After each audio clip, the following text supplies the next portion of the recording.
कांग्रेस नेता कन्हैया कुमार सामाजिक न्याय संवाद कार्यक्रम में शामिल होने आज सुपौल पहुंचे, जहां कांग्रेस नेता कन्हैया कुमार सुपौल के बसबिट्टी रोड में अवस्थित एक निजी होटल के परिसर में आयोजित कार्यक्रम सामाजिक न्याय संवाद कार्यक्रम में बतौर मुख्य अतिथि शामिल हुए। इस दौरान कार्यकर्ताओं ने उनका गर्मजोशी से स्वागत किया। कार्यक्रम में कार्यकारिणी जिला अध्यक्ष राजनारायण गुप्ता और सुपौल विधानसभा के पूर्व प्रत्याशी मिन्नत रहमानी सहित कई कांग्रेस नेता और कार्यकर्ता शामिल हुए। बतौर मुख्य अतिथि अपने संबोधन में कांग्रेस नेता कन्हैया कुमार ने सामाजिक न्याय संवाद को लेकर कहा कि आज बिहार में सबसे ज़्यादा जरूरत नौकरी, न्याय और भागीदारी की है। हम जब सामाजिक न्याय संवाद कर रहे हैं तो हमारे दिमाग में सिर्फ तीन बात है कि बिहार को आज की तारीख में सबसे ज्यादा जरूरत अगर किसी चीज की है तो वो है नौकरी की। सबसे ज्यादा अगर किसी चीज की जरूरत है तो वो है न्याय की। सबसे ज्यादा जरूरत अगर किसी चीज की है तो वो है भागीदारी की। और लोकतंत्र में नौकरी, न्याय और भागीदारी के लिए, सामाजिक न्याय को स्थापित करने के लिए कुछ सवाल हैं जिस पर हमको एक मत होना पड़ेगा, हमको एकजुट होना पड़ेगा। हम मंदिर जाने वाले हों, तिलक लगाने वाले हों, मस्जिद जाने वाले हों, टोपी पहनने वाले हों, हम किसी भी घर में पैदा हुए हों, इस टोला में पैदा हो या उस टोला में पैदा हुआ हूं, न्याय की जरूरत सबको होती है। जिसको औकात के नाम पे चिढ़ाया जाता है, जात के नाम पे चिढ़ाया जाता है, उस सबको न्याय की जरूरत होती है। उस न्याय के लिए आज कांग्रेस पार्टी ये मांग कर रही है कि जाति जनगणना हो। जाति जनगणना इसलिए होना जरूरी है कि पता तो चले कि कौन खा रहा है, कौन मोटा रहा है और कौन जो है भूखा मरने को विवश है, ये पता तो चले। ये एक्सरे तो हो, आप बीमार होते हैं तो आप डॉक्टर के पास जाते हैं, डॉक्टर पहले आपका जांच करता है, पहले अल्ट्रासाउंड करता है, एक्सरे करता है, फिर बीमारी का पता चलता है, फिर ना आपको दवाई देता है। बीमारी होगा सर में, दवाई दे देगा पैर का, खराब हो गया है पेट और दवाई दे देगा किडनी का। इसीलिए एक्सरे होना जरूरी है, इसीलिए जाति जनगणना हो। और जाति जनगणना जब हो तो पता चले कि कौन खा रहा है, कौन मोटा रहा है, और जो ज्यादा खा रहा है उसका खाना कम किया जाए, जो मोटा रहा है उसको कहा जाए तुम डाइटिंग करो, तुम भोरे भोर दौड़ो, खेत में चलो, घास काटो। और जो नहीं खा पा रहा है, जिसको मजदूरी करने के बाद भी मजदूरी नहीं मिल रही है, इसी समाज में, इसी धरती पर पैदा हुआ है, जितना आप भारतीय हो उतना हम भारतीय हैं, तो इस बीच में समानता हो, बराबरी हो, न्याय हो। इसके लिए जो हमारी दूसरी मांग है कि संविधान के अनुच्छेद 15(5) में यह साफ साफ कहा गया है कि निजी क्षेत्र में भी लोगों को पढ़ने पढ़ाने का अधिकार है। यह संविधान में लिखा हुआ है। इसीलिए 15(5) का जो आरक्षण का सवाल है उसको लागू किया जाए, निजी क्षेत्र में भी बच्चों का पढ़ाई हो। ऐसा नहीं होगा आयुष्मान कार्ड के नाम पर अस्पताल वाला सब कार्ड रख लेता है और इलाज नहीं करता है, और उधर सरकार से जो है बिल भी उठा लेता है, तब अस्पताल वाला मोटा रहा है और हम लोग दुबरा रहे हैं। ये जो बेईमानी है, इस बेईमानी को हमको समझना पड़ेगा। और तीसरा जो सबसे महत्वपूर्ण सवाल है वो सवाल ये है कि बिहार के भीतर हम लोग लगातार पलायन के सवाल पर, नौकरी के सवाल पर संघर्ष कर रहे हैं। और जब सरकारी नौकरी की बात आएगी, भागीदारी की बात आएगी, तो यह बात भी हमको सुनिश्चित करना पड़ेगा कि जो 50% का कैप लगा करके रखा गया है, इस 50% के कैप को हटाया जाए। अगर हमारी संख्या 65% है तो भागीदारी भी हमारा 65% होना चाहिए। 50% में जो है हमको नहीं समेटना चाहिए। देखिए, मान लीजिए ये जगह है, 50 लोग खड़ा हो सकते हैं, लेकिन हैं 100 लोग, तो ऐसे ऐसे धक्का ही मारेंगे एक दूसरे को। अरे भाई, धक्का काहे मार रहे हो एक दूसरे को? यहाँ 100 लोग अगर तुम हो तो इसको इतना चौड़ा करो कि 100 लोग आराम से खड़ा हो सके, एक दूसरे को धक्का मारने का जरूरत नहीं है। इसीलिए जो 50% का कैप है उसको समाप्त किया जाए। इस सामाजिक न्याय संवाद के माध्यम से आप तमाम जो सुपौल की सुधी जनता यहाँ मौजूद हैं, हम आपसे सिर्फ इतना निवेदन करने के लिए आए हैं, चुनाव जब होगा तब होगा। चुनाव में कौन जीतेगा, कौन हारेगा, कौन आपका सेवक होगा, इसका फैसला आपके हाथ में, वो फैसला तब कीजिएगा। लेकिन आज बिहार के हर गांव में, हर पंचायत में, हर क्षेत्र में इस बात को लेकर के एक बातचीत, एक संवाद होना चाहिए कि हम कहाँ जा रहे हैं। देश किस तरफ जा रहा है। एक तरफ कहते हैं कि 80 करोड़ लोग 5 किलो अनाज ले रहा है, मतलब इस देश में 80 करोड़ लोग गरीब हैं ना। और जब 80 करोड़ लोग गरीब हैं तो कहते हैं कि जापान से ज्यादा मजबूत हो गई है हमारी अर्थव्यवस्था। तो किसकी अर्थव्यवस्था मजबूत हुई है? हमारी तो नहीं हुई है। किसकी मजबूत हुई है? और जब 5 किलो अनाज लेने के लिए 80 करोड़ लोग मौजूद हैं, जो कि 5 किलो मिलता नहीं है, 4 किलो मिलता है, तो वो 5 किलो अनाज लेने के लिए लोग लाइन में लगे हुए हैं, 80 करोड़ लोग। और इस देश का एक पूंजीपति अपने बेटा के ब्याह में 5000 करोड़ खर्चा करता है। कितना? कहां से कमाया? सब जनता से किसका पैसा लूटा है? इसीलिए मैं कहता हूं कि अब की बार ये भाजपा सरकार नहीं है, अब की बार लुटेरे मित्रों की सरकार है। यह जो लुटेरे मित्रों की सरकार है, इससे जनता को हिसाब लेना पड़ेगा।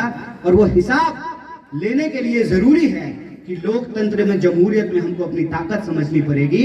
इसीलिए हम आपके बीच सामाजिक न्याय संवाद करने के लिए आए हैं कि आप घर घर जाएं, अपने रिश्तेदारों से बात करें, अपने पंचायत में लोगों से बात करें। और यह जो अन्याय हो रहा है, यह जो संविधान का सहारा लेकर के, लोकतंत्र का सहारा लेकर के जो लोकतंत्र का गला दबाया जा रहा है, सामाजिक न्याय की हत्या की जा रही है, इस न्याय को हमको बुलंद होकर के बचाना पड़ेगा। बोले इस मुहिम में आप सब लोग साथ हैं? बच्चा सरकारी स्कूल में पढ़ रहा है, कोई नहीं सर, कोई एक भी नेता का बाल बच्चा का इलाज सरकारी अस्पताल में हो रहा है? एक भी नेता का बाल बच्चा वो खिचड़ी खा रहा है? तो सरकार बनाए हम, वोट दें हम, हमारे बच्चों को इलाज नहीं, हमारे बच्चों को पढ़ाई नहीं, हमारे गांव में जो है अस्पताल नहीं, हमारे लिए पानी नहीं, बाढ़ आएगी तो सड़क डूब जाएगी। तो इस देश में जब ताकत हमारा और उनका बराबर है और हमारे वोट से उनकी ताकत है, तो आप बताइए कि फैसला किसके हाथ में है और जिम्मेवार कौन लोग हैं? जब हम सामाजिक न्याय बोलते हैं तो सामाजिक न्याय का मतलब ये होता है कि देश 2-4 गो MLA, 10-20 गो MP, प्रधानमंत्री, मुख्यमंत्री और राष्ट्रपति से देश नहीं बनता है। देश बनता है इस देश में रहने वाले जो गरीब गुरबा लोग हैं, जो किसान हैं, जो मजदूर हैं, जो नौजवान हैं, जो बुजुर्ग हैं, जो महिलाएं हैं, उनसे देश बनता है। 2-4 गो नेता से देश बनेगा तो क्या राजतंत्र आ गया है? क्या अब रानी के पेट से राजा पैदा होगा? गरीब के सवाल को गायब कर दिया जाएगा? क्या बिहार में जिस तरह से यह बेलगाम नौकरशाही है, सब जो है जनप्रतिनिधि का कमीशन फिक्स कर दिया है। नौकरशाही और भ्रष्ट जनप्रतिनिधि मिल करके जनता के लिए जो योजनाएं बन रही है, उन पैसा को चुरा रहे हैं, उस धन की वो चोरी कर रहे हैं, लूट कर रहे हैं, भ्रष्टाचार कर रहे हैं। और जो गरीब लोग हैं उनके पास कोई रास्ता नहीं है। वो तो कोई और रास्ता नहीं है ना चलने के लिए, उनको तो सरकारी ट्रेन में ही जाना है, उनके बच्चों को तो सरकारी स्कूल में ही पढ़ना है, उनका इलाज तो सरकारी अस्पताल में ही होना है।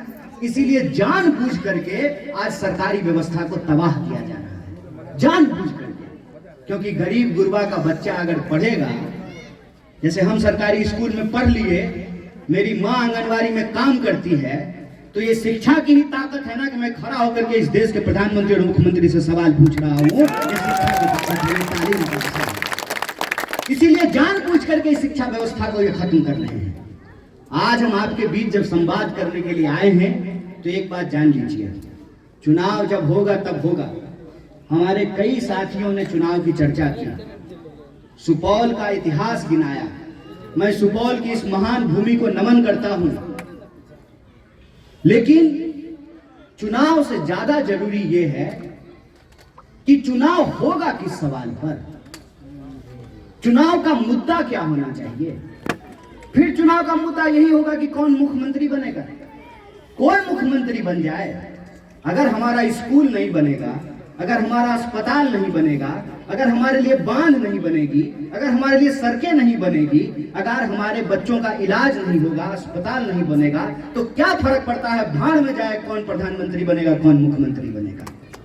ये परिस्थिति है। इसीलिए हम चुनाव की चर्चा करने के लिए नहीं आए। हम आपसे सामाजिक न्याय संवाद करने के लिए आए हैं।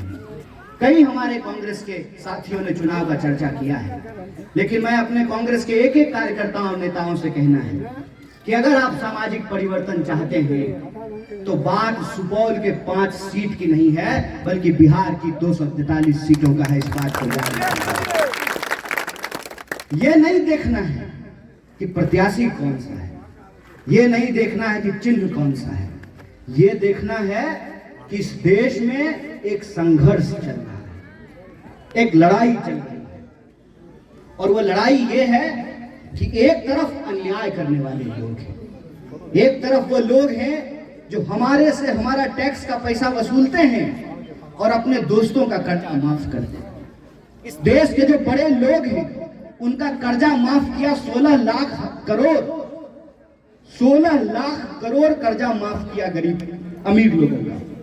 और गरीब लोगों के लिए कहते हैं कि सड़क बनाने के लिए पैसा नहीं है, अस्पताल बनाने के लिए पैसा नहीं है, गरीब लोगों का जो है शिक्षा देने के लिए, रोजगार देने के लिए पैसा नहीं है। इस देश में जो व्यवस्था कायम की जा रही है कि हवाई जहाज बिक जाए, ट्रेन बिक जाए, रेल बिक जाए, भेल बिक जाए, एक तरफ देश की संपत्ति लगातार अपने दोस्तों के हाथ में औने पौने दाम पे बेचा जा रहा है और जनता इस पर सवाल नहीं करे, इसीलिए प्रचार का सहारा लिया जाता है, टीवी का सहारा लिया जाता है। आप सोच करके बताइए, ट्रेन में आप जब यात्रा कर रहे हो तो सुरक्षित नहीं हो, आए दिन जो है ट्रेन की दुर्घटना होती रहती है। आप अगर तीर्थ करने के लिए गए हैं, कुंभ नहाने के लिए गए हैं, तो वहां भगदड़ मच जाएगा, वहां आप सुरक्षित नहीं है। आप घूमने के लिए गए हैं, वहां आतंकवादी हमला हो जाता है, आप वहां सुरक्षित नहीं है। हवाई जहाज की दुर्घटना हो जाएगी, आप वहां सुरक्षित नहीं हैं। तो आप बताइए, ट्रेन में सुरक्षित नहीं है, कुंभ में सुरक्षित नहीं है, सड़क पे सुरक्षित नहीं है, हवा में सुरक्षित नहीं है, फिर भी जो इनके समर्थक हैं, जिनको भगत कहते हैं, वो कहते हैं कि देश सुरक्षित हाथों में है। कमाल बात है, कहीं सुरक्षित नहीं है, फिर भी कहते हैं कि देश सुरक्षित हाथों में है। देश सुरक्षित हाथों में नहीं है, देश लीडर के हाथ में नहीं है, देश डीलर के हाथ में है, जो देश की संपत्ति का डीलिंग कर रहा है, जो देश की संपत्ति को बेच रहा है। इसीलिए हम आपके बीच जब सामाजिक न्याय संवाद करने के लिए आए हैं, तो ये याद रखिएगा, लोकतंत्र में सब कुछ जनता के वोट से तय होता है और ये जनता का वोट जनता के हाथ में रहे, इसीलिए सामाजिक न्याय का होना जरूरी है।